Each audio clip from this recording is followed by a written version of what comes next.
Hello मेरे प्यारे बच्चों, कैसे हैं आप सब। आशा करती हूँ आप सब बहुत अच्छे होंगे। बच्चों, आज आपकी हिंदी की क्लास 8th का चैप्टर नंबर 2 स्टार्ट करते हैं। आपके चैप्टर का नाम है बच्चों बेरोजगारी का दंश। ठीक है, आज हम एक न्यू कहानी, एक न्यू चैप्टर के साथ आए हैं। तो आइए अपनी कहानी को शुरू करते हैं। ठीक है, चलिए पाठ को शुरू करेंगे कि हमारी कहानी में क्या छुपा हुआ है। जनसंख्या बढ़ती है। ठीक है, जनसंख्या का दंश है।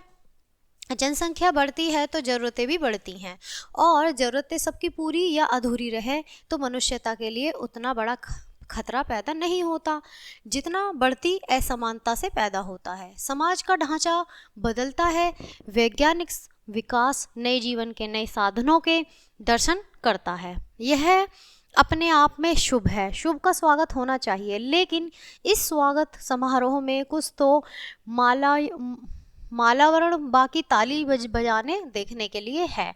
बढ़ती आबादी की मूलभूत आवश्यकताएं पुराने माध्यमों से तो संभवतः बिल्कुल ही पूरी न हो पाती। नए बीज, नई मशीनरी, नई दवाएं सब तक पहुंचती और कमोवेश सबके हाथ में काम होता, तो जिसे वैचारिक चारित्रिक अराजकता से भारत आज गुजर रहा है उससे न गुजरता। ठीक है, जिन चीज़ों से आज भारत कमज़ोर फील कर रहा है वैसा वो नहीं गुजरता। ठीक है, असंतोष गुस्सा बनकर फूटता तो बहुत संभव है, फिर भी एक स्वस्थ मानवीय समाज की संरचना होती, परंतु ऐसा नहीं हुआ। हमने अपने संतोष को संजोए नहीं, यहाँ वहाँ औने पौने दामों में बेच दिया है। जमीन छोटी पड़ती गई, पुश्तैनी कारोबार तो अंग्रेजों ने ही ध्वस्त कर दिए थे। रही सही कसर हमारे दूरदृष्टाओं ने पूरी कर दी। शासन का कार्य है व्यवस्था देना, लेकिन व्यवस्था देने के लिए जिस संकल्प शक्ति का होना जरूरी था उसका अभाव दिखा। नए उद्योग धंधे खुले, सड़कें बनी। ठीक है, नए उद्योग धंधे खिले और सड़कें बनी, विद्यालय खुले, इस सब के बावजूद शिक्षित बेरोजगारों की संख्या बढ़ी। ऐसा क्यों हुआ, इस पर विचार करना होगा कि ऐसा क्यों हुआ। नए विद्यालय खुले, जनसंख्या बढ़ी, शिक्षक बढ़े। ठीक है, विचार करना होगा। यह तो मैं ऐसे कह रहा हूँ जैसे कोई राजनेता भाषण दे रहा है। इस समय मुझे अपने ही शब्दों से दुर्गंध आ रही है। ठीक है, शहर की सुंदरता कहलाने वाली बस्तियों के घर बहुमंजिला हो रहे हैं, जिनके चौकीदार चाहिए। कारों की संख्या बढ़ी है, चालक चाहिए। जिनके कल कारखानों में अति आधुनिक मशीनें आई हैं, उनके लिए संचालक भी चाहिए। अब जब सामान लिया जाएगा, वाहन हो या फिर कोई फैक्ट्री हो या फिर कुछ भी सामान हो, तो उसके लिए चलाने वालों की भी ज़रूरतें होंगी। रोजगार के अवसर तो बढ़ रहे हैं, पर ये रोजगार एक तो पर्याप्त नहीं है, दूसरे इन सब के लिए ग्रामीण जन को अपनी जमीन छोड़कर यहाँ से वहाँ आना होगा।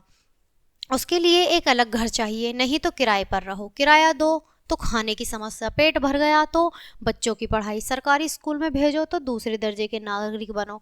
बेरोजगारी पहले भी थी, परंतु वह इस कदर दिखती चुभती न थी। खेत में काम हर दिन चाहे न था, लेकिन थोड़ा बहुत चलता रहता था। घर के सब जन जुड़े रहते थे। आवश्यकताएं और उपलब्ध सामग्री कम होने से संतुलन भी बना हुआ था। ठीक है, बेरोजगार या कहें या नए परिदृश्य ने एक तो परिवार नाम की संस्था को तोड़ा है। साधनों का साझापन हमें कहीं ना कहीं अनिवार्य रूप से जोड़ता था। अब तो मन की भटकन इस कदर बड़ी है कि घर परदेश लगने लगा है। जहाँ बच्चों बेरोजगारी होती है, ठीक है, वहाँ पर चीज़ें ऐसे ही हो जाती हैं। ऐसा नहीं है कि हम सचमुच कोई अमेय कवच तैयार कर रहे थे और किया नहीं। जीवन के नए रूपों में नई चुनौतियाँ तो आती ही हैं। ज़रूरत इस बात की है कि व्यक्ति अपने श्रम को उपयोगी बनाए, खुद को मशीन न बनाए, परंतु मशीनीकरण के लायक बनाए। अपने से बाहर की बहुत सारी चीज़ें हमारे वश में है और नहीं भी है। व्यक्ति का जीवन छोटा है, वह बैठे बैठे चिंतन में ही यदि लगा रहे तो वक्त हाथ से निकल जाता है। व्यवस्था से निराश बेशक न हो, लेकिन बहुत आशान्वित होने के अनुसार मुझे अभी तो नज़र नहीं आते। सब सवाल है कि ऐसे मैं क्या करूं। एक तो अपने समय की कदर करें, मेहनत करें और अपने आप को इस लायक बनाएं कि अनिश्चितता से घंटे आत्मविश्वास बढ़े। बेशक यह काम कठिन है। ठीक है, ग्रामीण समाज विपन्नता का पर्याप्त बनता जा रहा है। जब तक ऐसा होता रहेगा संकट कम नहीं होगा।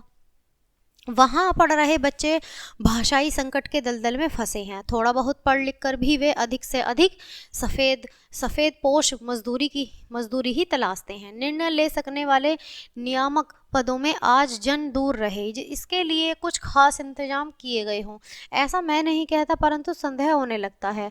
बिल्लेसुर बकरीहा पढ़कर तंत्र तोड़ने की तमीज सीखनी होगी। बीज की प्राण शक्ति यह कर पाएगी। नए अंकुर फूटेंगे, फसलें लहराएंगी। ये मुंगेरी लाल के हसीन सपने तो हैं, पर निराधार नहीं। तो बच्चों, ये था आपका पार्ट जो है कि बहुत ज़्यादा समझदारी वाली बातें लिए आया था। ठीक है, इसी के साथ ये जो पार्ट है यही खत्म होता है। मिलते हैं आपसे नेक्स्ट चैप्टर में नेक्स्ट वीडियो के साथ। तब तक के लिए bye bye and thanks for watching.